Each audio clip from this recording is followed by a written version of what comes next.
आज टॉपिक से हटकर एक टॉपिक क्वाड्रेटिक इक्वेशन पे थोड़ा बहस करेंगे, क्योंकि ये एक ऐसा एक टॉपिक है जिसे कहा जाए ज़्यादातर एग्ज़ाम्स में या स्टूडेंट्स जो यूनिवर्सिटी कॉलेज में पढ़ते हैं तो इससे उन लोगों का बिल वास्ता नहीं है तो बिला वास्ता वास्ता पड़ता है। इसलिए इसको क्वाड्रेटिक इक्वेशन को आज हम डिस्कस करेंगे, ठीक है। सो इसमें क्या है कि मैंने क्वाड्रेटिक इक्वेशन को भी इस हेडलाइन कर दिया और इसके बाद उसका मैंने डेफिनेशन लिख दिया, डिफ़ाइन कर दिया। डिफ़ाइन मैंने किस तरह किया है कि एन इक्वेशन, कोई भी इक्वेशन है तो ये equation he an equation having power 2 over the variable called x, quadratic equation. मतलब ऐसी इक्वेशन तो पहले से भी बहुत हैं। एक लीनियर इक्वेशन हमने पढ़ा था, ठीक है। लीनियर में क्या पढ़ा था कि an equation having power 1 over the variable पे एक पावर हो उसे लीनियर कहा जाएगा, क्योंकि ये पावर ही ऐसा लफ्ज़ है जो एक सीगे को दूसरे सीगे से मैथ में जुदा करता है। लाइक क्वाड्रेटिक को, लीनियर को, क्यूबिक को, फोर्थ फॉर्म को, मतलब कि फॉर्म चेंज इस पावर की वजह से होते हैं, ठीक है। क्वाड्रेटिक में क्या होता है, मैं अब इसको एग्जाम पॉइंट ऑफ व्यू देख रहा हूँ कि एग्जाम में क्या होता है कि कुछ बच्चे तो ये तो उनको पता है कि मेथड से हम हल करेंगे, लेकिन उनको ये नहीं पता कि उनको मतलब वो मेथड से हटकर भी सवाल देते हैं। लाइक वो उनसे पूछते हैं कि एमसीक्यूज में कि what is the degree of quadratic equation. तो बच्चे पहचान हो जाते हैं कि हमने तो डिग्री तो पढ़ा ही नहीं था, हमने सिर्फ उसको सोल्यूशन पढ़ा था। लेकिन वो क्या करते हैं कि एक दो क्वेश्चन ऐसे हैं जो वो नहीं पढ़ाते फिर भी एग्जाम में दे देते हैं, ठीक है। लाइक ये भी एक है कि वो मेथड्स पढ़ाते हैं लेकिन उसका ओवरव्यू के हिसाब से थोड़े ऐसे क्वेश्चन दे देते हैं कि वो पढ़ाते नहीं। लाइक ये टर्म्स वगैरह, ठीक है, इसी हिसाब से। So quadratic equation actually basically कितने टर्म्स में, तीन टर्म्स में डिवाइडेड है और उसका जो डिग्री होता है वो 2 होता है। यानी डिग्री वो पूछ सकते हैं या वो पूछ सकते हैं कि हाईएस्ट पावर, डिग्री होती है हाईएस्ट पावर है, ठीक है।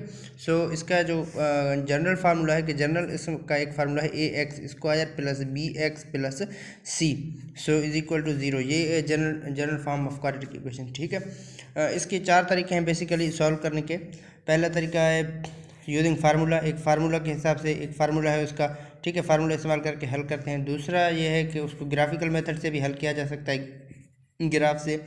तीसरा मेथड फैक्टराइजेशन है, ठीक है।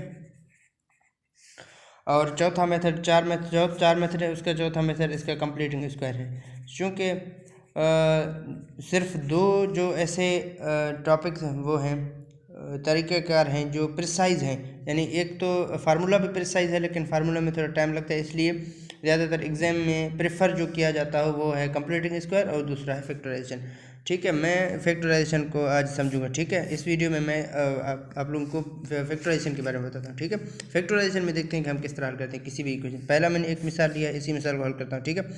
x² plus 3x minus 88 is equal to 0 के बराबर है, ठीक है।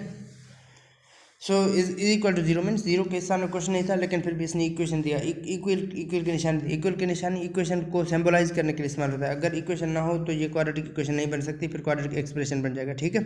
सो अब इसको किस तरह से मैं फैक्टराइजेशन कह रहे हैं। फैक्टराइजेशन का इसका एक ही मेथड है जिसे कहते हैं मिडल टर्म ब्रेक। उसमें मिडल टर्म है, उस गिवन मिडल टर्म को हम ब्रेक करके रखते थे। गिवन मिडल टर्म को ब्रेक करने के कुछ असूल्स हैं। उसमें पहला असूल फर्स्ट स्टेप में क्या, स्टेप बाय स्टेप मैं उसको दिखाऊंगा। इसमें पहला स्टेप क्या है कि पहला स्टेप यही है कि फर्स्ट टर्म को लेकर लास्ट टर्म से मल्टीप्लाई किया जाए, लेकिन साइन को ख्याल रखा जाए। यहाँ साइन जो भी है साइन के साथ भी मल्टीप्लाई होगा। यहाँ -88 है तो -88 के साथ फर्स्ट टर्म को लास्ट टर्म से मल्टीप्लाई कर देंगे, ठीक है। जब x को -88 से मल्टीप्लाई किया जाएगा तो आंसर आएगा -88। x² है तो x² यहाँ रख देंगे, ठीक है। सो दूसरा हमारे पास मेथड क्या है कि दूसरा मेथड ये है कि 88 के जो भी फैक्टर हैं उस फैक्टर में से, फैक्टर्स हमने पढ़े हैं आद जिसे हम कहते हैं उर्दू में। सो फैक्टर्स में से हमने फैक्टर पहले सर्च कर लेने हैं। मैं फैक्टर को प्राइम फैक्टराइजेशन के जरिए कर रहा हूँ। लाइक इस तरीके से 2 4 4 इसको कर रहे हैं, 2 इसके साथ फिर से 2 टाइम 22 टाइम एंड 2 इसके साथ 11 time and 11 itself divide by 11 1 time, ठीक है। उसी हिसाब से करेंगे। अब इसमें से आप देख सकते हैं 244। अब इसमें से क्या करना है कि इसमें 2 ऐसे फैक्टर सर्च करने हैं कि जिस फैक्टर को अगर हम मल्टीप्लाई करें तो जो हमने पहले मल्टीप्लाई किया था उसके बराबर है, -88 x² के बराबर है। उससे या तो प्लस करें या माइनस करें, not only plus not only minus, plus से भी हो माइनस से भी हो, लेकिन प्लस भी करें या माइनस करें तो आंसर हमारे पास मिडिल टर्म आ जाए। लाइक पहले मैंने ये, अब देखें इसको -88, अब तो -88 को हम यहाँ से सर्च करेंगे। अब देखेंगे 2 को अगर 44 से मल्टीप्लाई करेंगे तो -88 तो आ रहा है, माइनस तो हम कर सकते हैं, लेकिन अगर 44 में 2 जमा करेंगे तो 46 बनेगा, ऐड करेंगे अगर 2 इसमें से डिवाइड करेंगे तो इसमें सॉरी माइनस करेंगे तो 42 आंसर आएगा। 3x आंसर नहीं आ रहा हमारे पास। उसके बाद अगर इसको मल्टीप्लाई करके देखते हैं 2 to the 4 एंड 4 को 22 से मल्टीप्लाई करें, 4 को 22 से अगर मल्टीप्लाई किया जाए तो 88 बनेगा, लेकिन 4 को अगर प्लस कर दिया जाए 22 में तो 26 आंसर मिले और 18 आंसर मिले माइनस करने पर, तो इसी हिसाब से भी नहीं होगा। ठीक है, अब बचा हमारे पास दो ही नंबर, 2 to the 4 and 4 to the 8 और 11 बच गया। ठीक है, 8 और 11। अब देखें 8 और 11 को मल्टीप्लाई करके देख रहे हैं तो 8 और 11 को अगर मल्टीप्लाई करके देखा जाए तो 88 मिल्स बनते हैं, और 8 को अगर 11 को 18 में जमा कर दिया जाए, अगर 8 करेंगे तो बनेंगे 19, लेकिन अगर 11 से हम 8 अगर हम माइनस कर दें तो 3x हमारे पास बच रहा है। इसी से हम लेट द नो करेंगे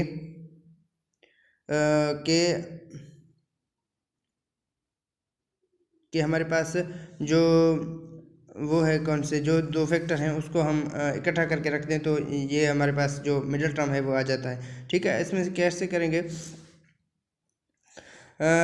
अब देखें एक्स स्क्वायर को मैं सेम रख दूँगा।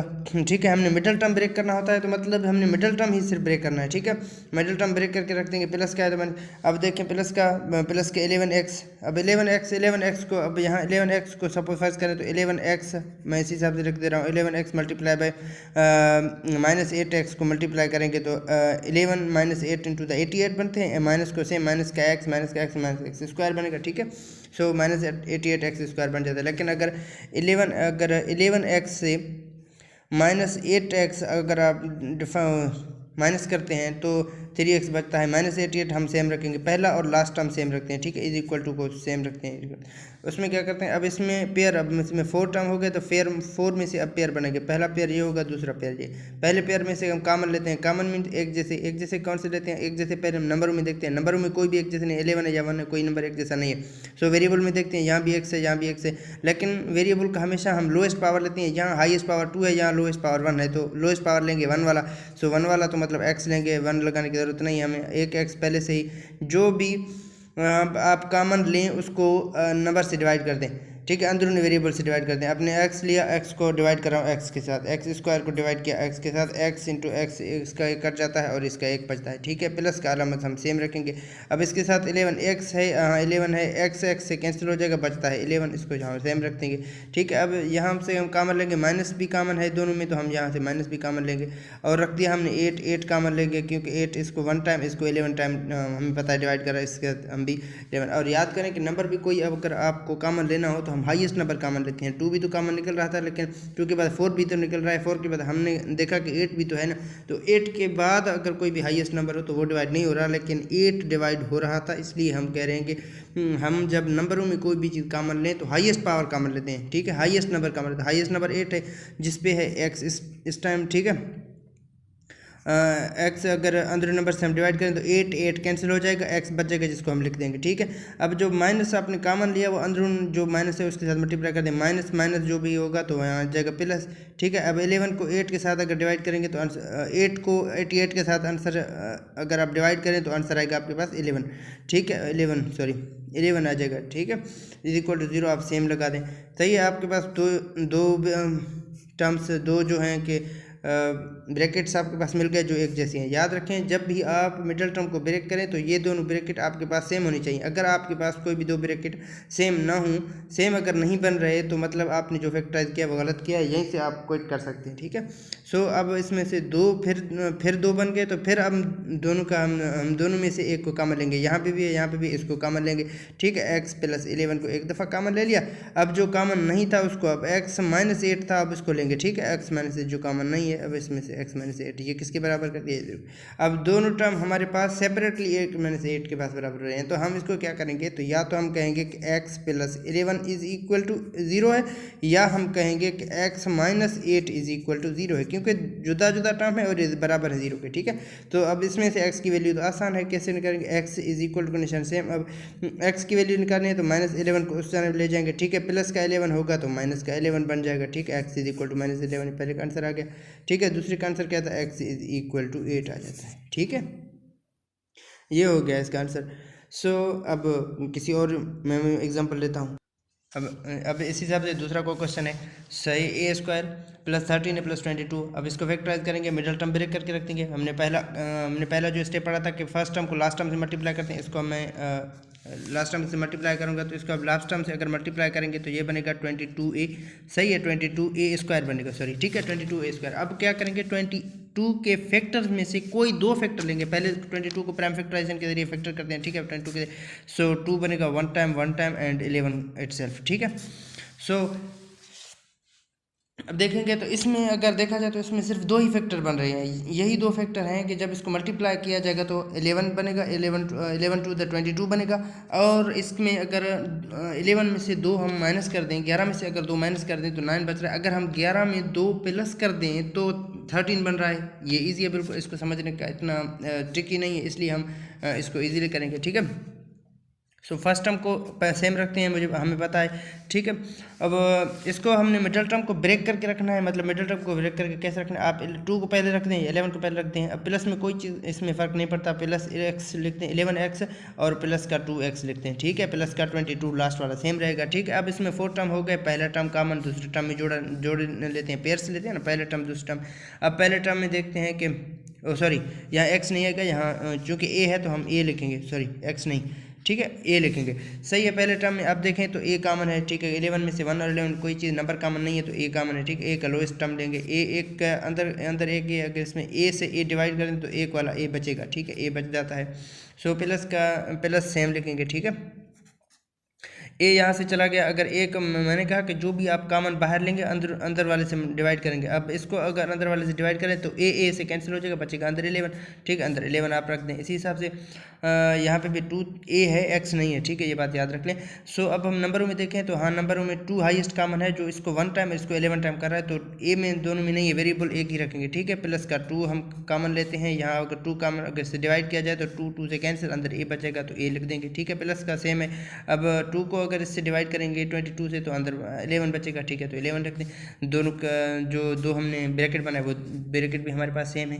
ब्रैकेट क्या है, a प्लस 11 है एक का आंसर। दूसरे में a माइनस 2 जो हमने कॉमन नहीं लिया वो लिखेंगे, a plus 2 sorry a plus 2 is equal to, हम 0 हमें पता है इज इक्वल टू 0 के हमने बराबर किया। अब क्या है कि दोनों इक्वल टू 0 हैं तो हम किसी भी एक को, या इसमें इसका मतलब दोनों 0 हैं तो मतलब a प्लस 11 भी इज इक्वल टू 0 है और a प्लस 2 भी इज इक्वल टू 0 के है। क्या करेंगे हम इसको, a का हमें वैल्यू चाहिए, a तो 11 को उधर ले जाएंगे, is equal to a into ये प्लस का 11 था, ये बन जाएगा माइनस का 11 and a is equal to plus का 2 था, उधर जाके माइनस का 2 बन गया।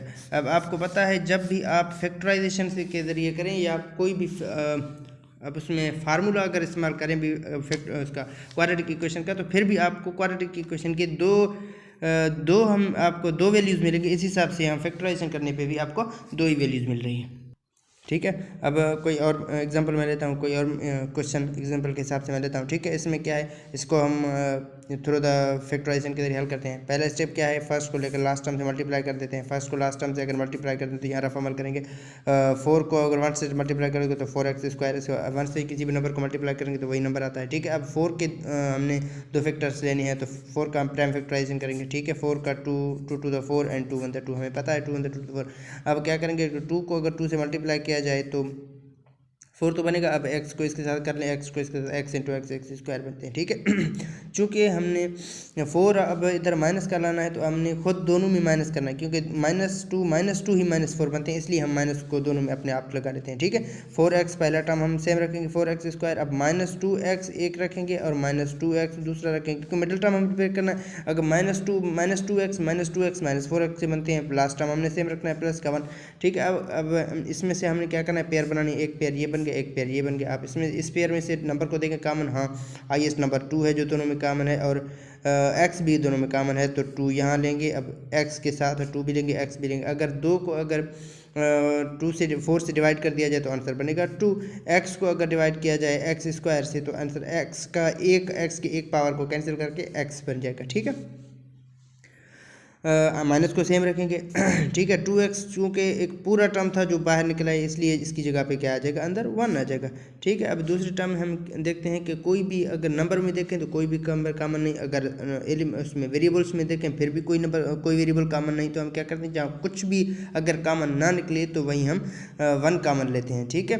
क्योंकि हमने इसको माइनस बनाना है तो इसी हिसाब से हमने पहले इसमें भी माइनस कॉमन ले लेंगे, ठीक है। माइनस का हम 1 कॉमन लेते हैं। अगर माइनस का 1 कॉमन लिया तो अंदर से डिवाइड कर दें तो माइनस का तो क्या बन जाएगा ये माइनस का 1 अगर कॉमन लिया तो ये बन जाएगा 2x, ठीक है। 2x बन जाएगा। अब माइनस के हिसाब से माइनस माइनस ये चूँकि माइनस माइनस प्लस हो गया इसलिए मैंने प्लस के इसके प्लस लगाने की कोई ज़रूरत नहीं है, ठीक है। अब जो भी नंबर माइनस अंदर वाला कॉमन है तो इस प्लस वाले से मल्टीप्लाई होगा, माइनस प्लस हो जाएगा अंदर से माइनस, ठीक है। यहाँ तो कुछ नहीं था, यहाँ पर भी हम 1 लगा लेंगे, ठीक है। फिर से 1 लगा लेंगे, दोनों हमारे पास दो जो ब्रैकेट बने वो सेम बने, सो 2x माइनस 1 एक कर देंगे, ठीक है। अब दूसरा जो कॉमन नहीं है 2x माइनस 1, अब 2x माइनस 1 दोनों हमारे पास सेम बन गए, वो भी सेम बन गए तो वो भी सेम बन गए, ठीक है। अब इसको इक्वल टू 0 करना हमें पता है। अब या तो ये बराबर है 0 के या ये दोनों मतलब बराबर है 0 के, so 2x minus 1 is equal to 0 के बराबर कर दें। 2x इज इक्वल टू ये प्लस का 1 है माइनस का 1 है उधर जाके प्लस का 1 हो जाएगा, x इसके साथ मल्टीप्लाई में है, सो x is equal to multiply में है इसके साथ, इधर जाके डिवाइड हो जाएगा, ठीक है। सो 1/2 बन जाएगा। एक इक्वेशन यही है नंबर, ठीक है, एक क्वेश्चन का हल। और दूसरे में क्या है 2x माइनस 11, दोनों में अगर आप दोनों को करोगे तो फिर भी एक सेम बने, क्योंकि दोनों दो जो ब्रैकेट बने थे वो भी सेम बने, तो इसलिए इसका एक ही जो है कि सॉल्यूशन सेट होगा। इसको ही अगर आप ले लें सो हमने इसमें क्या करना है कि पहला टर्म लेकर लास्ट टर्म से मल्टीप्लाई कर देना है। पहला टर्म पी स्क्वायर है माइनस लास्ट टर्म से मल्टीप्लाई करेंगे तो 25p का स्क्वायर बन जाएगा।